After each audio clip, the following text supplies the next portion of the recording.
रमा, हे काय बोलतेयस तू? तेच जे तुम्ही ऐकलं. मला बी काम शोधायला जायचंय. रमा, लक्ष्मी जा.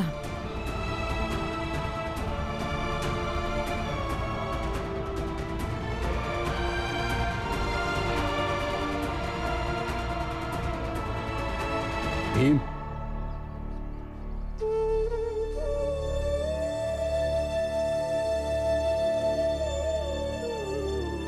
हे गरजेचं नाहीये. तिचं प्रत्येक वेळचं तिचं रागावणं समजून घे आणि ते दूर कर. रामाला जे बोलायचं होतं ती रामा बोलली. आता तुला जे करायचंय ते तू कर. जर का रामाच्या या रागाला जिंकायचं असेल तर ती जिंकत. पण जर तुझ्या वर्तमानाच्या विचाराला जिंकायचं असेल तर ते जिंकत.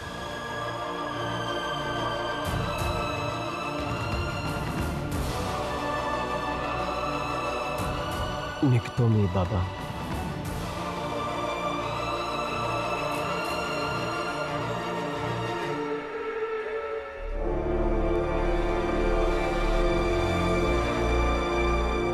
रमा, अगं ताई, आता मी जे बोलले तेच व्हाईन. रमा, पण ज्या प्रकारे तू भीमबाऊंशी बोललीस ना ते चुकीचं का होतं. चुकीचं होतं? बरोबर होतं. बायको आहे मी त्यांची. दर येस फक्त ठीक आहे, व्हाईन, करीन एवढंच नाही बोलत राहणार. जेव्हा ते हार मानतील तेव्हा लढा देणं माझं बी काम आहे आणि मी तेच केले. आता मला हे बघायचंय की ते काय करतील. बघ, मी फक्त एवढंच बोलते. ताई, तुम्ही माझ्यासोबत काम शोधायला येता येतं चला, नाही तर मी एकटी जाईन. अगं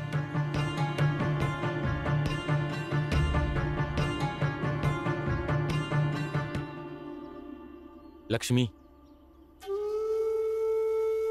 बाळा दादा, मला माहित पडलं की आनंदची तब्येत लयच वाईट आहे आणि कशी तुम्ही समधी त्याच्या उपचारासाठी पै पै गोळा करत आहेसा. पण कायच होईन असं झालंय. त्यामुळं मी तुला एक उपाय सांगायला आलो आहे. उपाय? कसला उपाय? मी आणि बायको 5 वर्षासाठी परदेशात चाललो आहे काम करायला, गिरमिट्या मजूर बनून. तिथं पैक बी चांगलं मिळतील आणि व्यवस्था बी चांगली असेल. तू म्हणशील तर आपण आनंदला पण तिकडे घेऊन जाऊ शकतो. त्याचा उपचार बी तिथं चांगला व्हायला ना आपण 4 पैक बी कमवू. म्हणजे घर परिवारापासून लांब राहायला लागल? वय, त्यामुळंच विचार करून निर्णय सांग. आणि वय, ह्याबद्दल तुझ्या घरच्यासनी काय बी कळू देऊ नग. ये तुम्ही.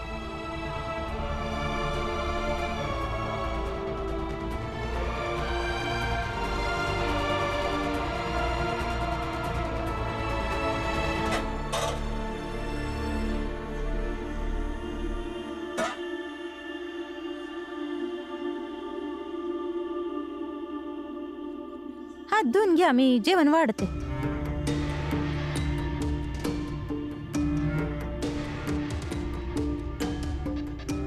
काय झालं?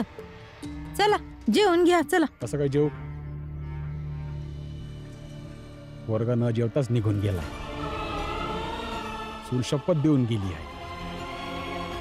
जोपर्यंत भीम कॉलेजच्या शिक्षकांनी शिकवायला तयार नाही करणार तोवर जेवण काय पाणी बी नाही पिणार. इकडं आनंद आजारी आहे. लक्ष्मी रमाच्या माग माग गेली आहे आणि म्या समद्यांचा बाप असून इथं जेवत बसू? सांग मला, जेवण माझ्या घशातनं खाली उतरल का? तुम्ही जेवण न केल्याने जर समजा ठीक होत असेल तर मग नका जेव. पण लक्ष्मीनं आनंदच्या तब्येतीबद्दल जे सांगितलं आहे त्यावरनं असं तर वाटत नाहीये की तो एवढा लवकर बरा होईल म्हणून. आणि मग तुम्ही तुमचा लाडका पोरगा भीम, रमा आणि लक्ष्मी असं काय बी करत नाहीये ज्यामुळे घरात पैक येतील आणि आनंदचा उपचार होईल. कारण समधी तर त्या भीमच्या चिंतेत आहेत, समधीच्या समधी. मी आणि बायको 5 वर्षासाठी परदेशात चाललो आहे काम करायला, गिरमिट्या मजूर बनून. तुला वाटत असेल तर आपण आनंदला बी तिथं घेऊन जाऊ. त्याचा उपचार बी तिथं चांगला होईल आणि आपण 4 पैक बी कमवू. जर परदेशी मजूर बनून जीवन सोपं होणार असेल आणि भीमभाऊ, रमा, बाबा यांच्या डोक्यावरून आमचं ओझं जाणार असेल तर मी तयार आहे परदेशी मजूर बनायला. जावय बापू, आता तुम्ही राग नका मानू, पण तुमचं नशीबच खोटं आहे हो. तुमची 3 तरुण पोरं आहेत, पण तिघच्या तिघ कुठल्या ना कुठल्या तरी अडचणीत अडकली आहेत. आणि ज्या पोरावर तुमचा एवढा विश्वास होता तो तर कुठल्याच कामाचा नाही राहिला. माझं ऐकाल तर जाऊन जेवून घ्या आणि बसून विचार करा, कारण मला कसं समजवायचं, तिला कसं खायला लावायचं. कारण भीम तर काय करणार नाही.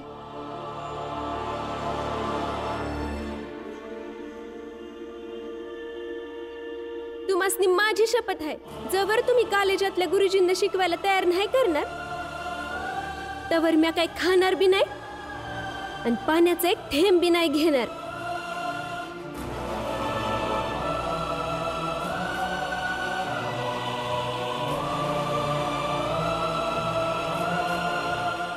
सर, आज मला सुट्टी हवी आहे. का? काय झालं?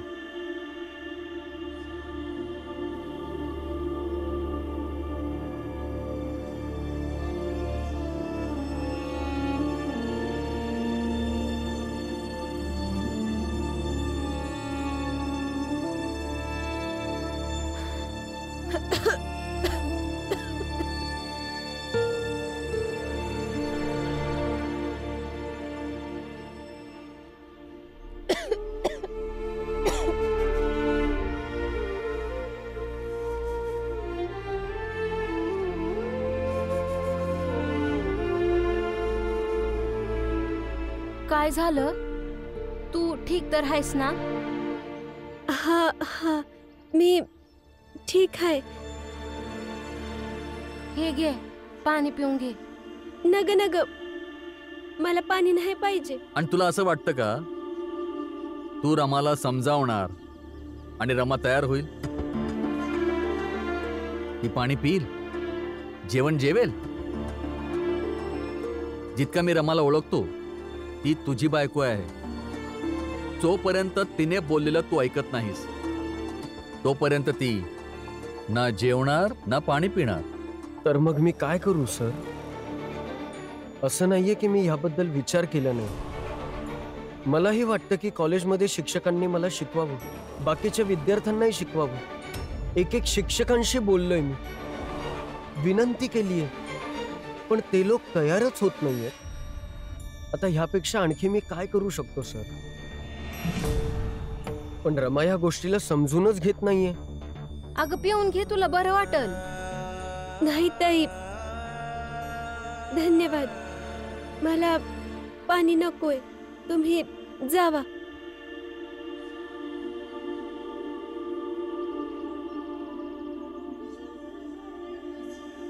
रमा आपल्या जागेवर बरोबर आहे आणि तुझे बाबाही.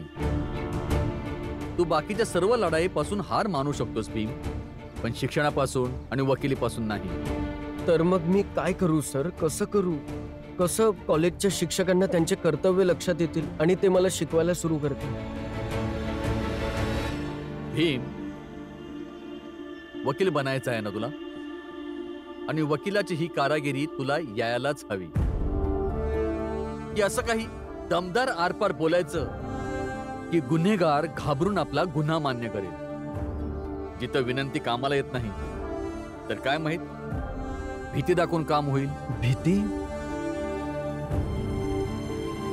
ते तर शिक्षक आहेत. त्यांना केवळ भीती असेल ती आपली प्रतिष्ठा आणि पदाचीच असेल.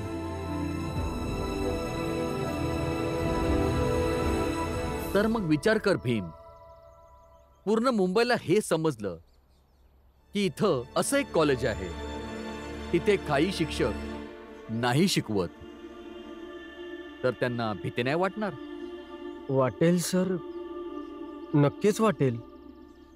पण हे करायचं कसं? एक मार्ग आहे. कोणता मार्ग सर?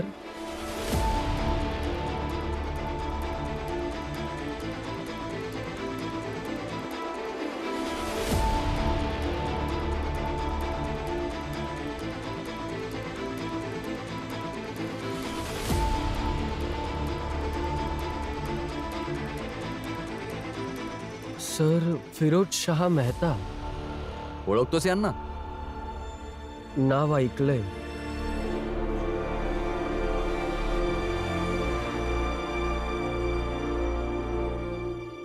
खूप मोठे वकील आहेत,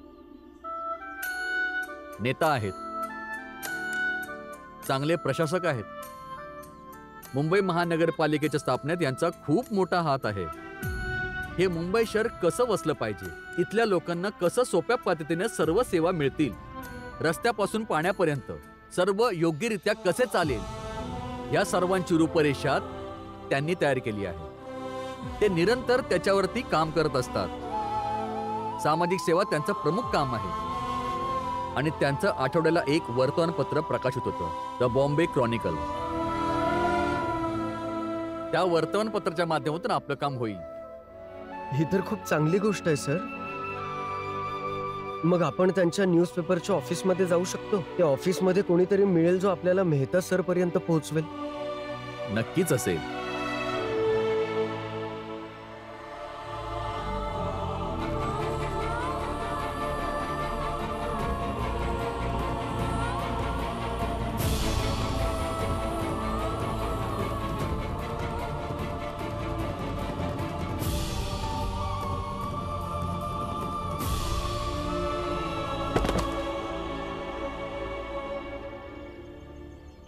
हे मेहता सरांना द्या.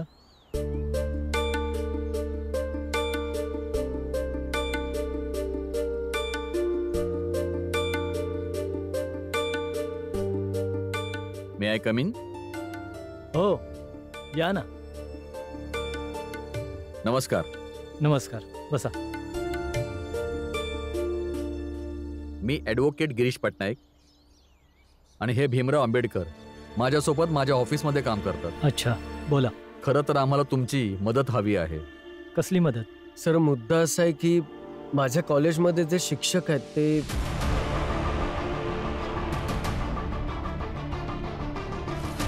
जोपर्यंत तू मला स्वतःबद्दल असं काहीतरी सांगत नाही जे मला माहितीच नाही आहे, तोपर्यंत मी तुला शिकवणार नाही. आता माझ्या वर्गात शिक्षण नाही होणार. या बाकीच्या विद्यार्थ्यांचं सिलेबस मी वर्गाच्या बाहेर पूर्ण करीन. तू तुझं बघ. सर, मला एवढंच वाटतं की माझ्या कॉलेजच्या शिक्षकांनी मला चांगलं शिकवावं. बस ह्याच मुद्द्यासंदर्भात मेहता सरांशी भेटायचंय. अरे पण ते असेच कोणाला भेटत नाहीत. मग तुम्ही जर द बॉम्बे क्रॉनिकल वर्तमानपत्रात त्या शिक्षकांच्या हलगर्जीपणाबद्दल लिहिलं तर नक्कीच ते शिक्षक शिकवायला लागतील. हे बघा सर, मी माझ्या शिक्षकांचा अपमान करू इच्छित नाही, पण खरं सांगू तर ह्याशिवाय मला कोणताच मार्ग दिसत नाहीये ज्यामुळे मी त्यांना त्यांची जबाबदारी दाखवून देईन. बघा, ह्या न्यूजपेपरमध्ये जे पण छापलं जातं ते मेहता सरच ठरवतात. तर तुम्ही एकदा मेहता सरांशी आमच्याबद्दल बोलून बघा. अरे ते एवढे मोठे व्यक्ती आहेत की त्यांच्याकडे मी लगेच जाऊ शकत नाही. सर, आम्हाला माहिती आहे की ते खूप मोठे व्यक्ती आहेत, पण मोठे व्यक्ती होण्याच्या सोबतच ते नक्कीच एक शिल्पकार सारखेही असतीलच. त्यामुळेच तर ते प्रत्येक गोष्टीला योग्यरित्या बसवायला इच्छितात. जर ते ह्या शहरांच्या रूपरेखांना, शहराच्या संरचनेला घेऊन एवढे चिंतित असतात, कार्यरत असतात, तर मला पूर्ण विश्वास आहे की ते नक्कीच या गोष्टीला समजत असतील की शहर व्यक्तीने बनतं आणि जर शहराचं निर्माण करायचं असेल तर त्यासाठी व्यक्तीचं निर्माण करणं गरजेचं आहे. सर, माझं निर्माण तेव्हाच होईल जेव्हा मी कॉलेजमध्ये जाऊन शिकू शकेन.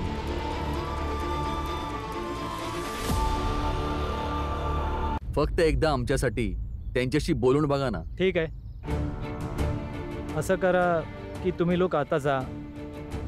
मी बघतो मी तुमच्या लोकांसाठी काय करू शकतो. प्लीज.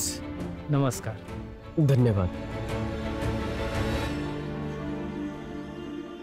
चला, दिसभर फिरून कमीत कमी 10 जण तरी गिरमिटा मजूर बनायला तयार झालीत. वय अशीच 2-4 दिवसात आणि काही लोक तयार होतील. होय, आणि मग आपल्या समध्या गिरमिटिया मजुरांची टोळी इथनं एक सोबतच जाईल. काय वाटतंय सर, काम होईल? व्हायला तर पाहिजेच. एकदा मेहता सरांसोबत बोलणं झालं तर बरं होईल. होईल होईल. सर, हे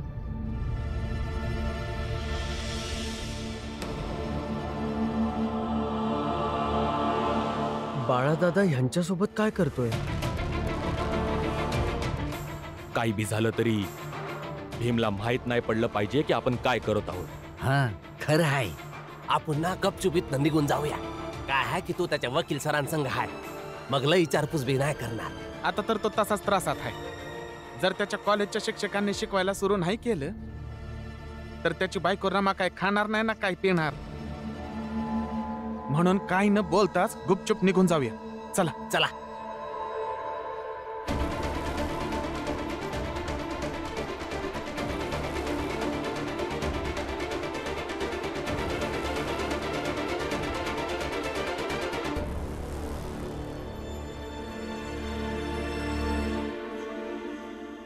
भीम, तू आधी रमाला काहीतरी चाल.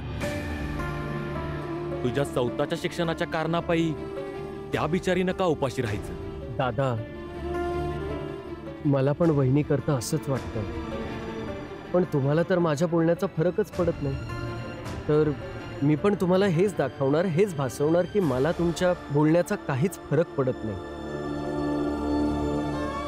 मग खरंच फरक पडत असला तरीही चला सर.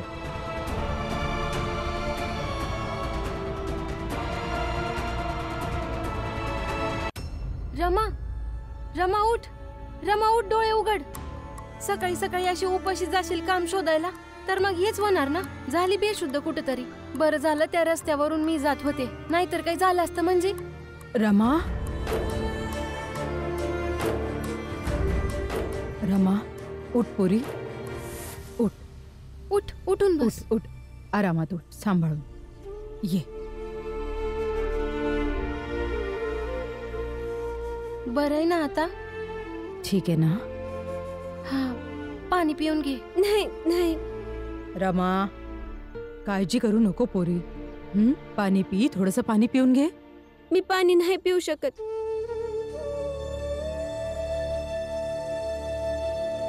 रमा, घ्या, आला योद्धा. रमा, अरे बघ तुझ्या बायकोला काय झालंय ते. काय झालं तुला रमा? वहिनी, हे काय झालं हिला? सकाळपासून ना काही खाल्लंय ना प्यायली आणि गेली होती उन्हात काम शोधायला. झाली बेशुद्ध आणि कुणाचं ऐकत पण नाही. असं का करतीयस रमा? हट्ट नको करूस, पी ना पाणी. हे घे. रमा, मी आणि भीमाने प्रयत्न केलेत. आमच्याकडे जेवढं चांगलं होईल तो आम्ही प्रयत्न केलाय. अब वकील साहेब, फक्त प्रयत्न नका सांगू, परिणाम सांगा की. रमा तर शपथ खाऊन बसलीये. जोवर शिक्षक याला शिकवत नाही तवर काही खाणार नाही, पिणार नाही. त्यामुळं तुम्ही सांगा, शिक्षकांना शिकवाय सुरुवात केली का नाही? रमा, आम्ही पूर्ण प्रयत्न केले, फक्त परिणाम येणं बाकी आहे. त्यासाठी थोडा वेळ हवाय. आणि सर आत्ताच म्हणालेत ना की आमच्याकडून जे जे शक्य होईल ते सगळं आम्ही केलंय. अजून काय करणार होत रमा आम्ही? हट्ट सोड, पाणी पी रमा. हे बघा. रमा, आराम कर ना, बस गपचूप. बसून राहा. हे बघा, मला तुमचं समजतंय, पण मी जे सगळ्यांसमोर बोलले आहे त्याचं काय? त्या लोकांनी कोण समजावणार? मला माफ करा, पर मी मी तुमचं बोलणं तवर नाही ऐकणार जवर तुम्ही करत असलेल्या प्रयत्नांना फळ नाही मिळत.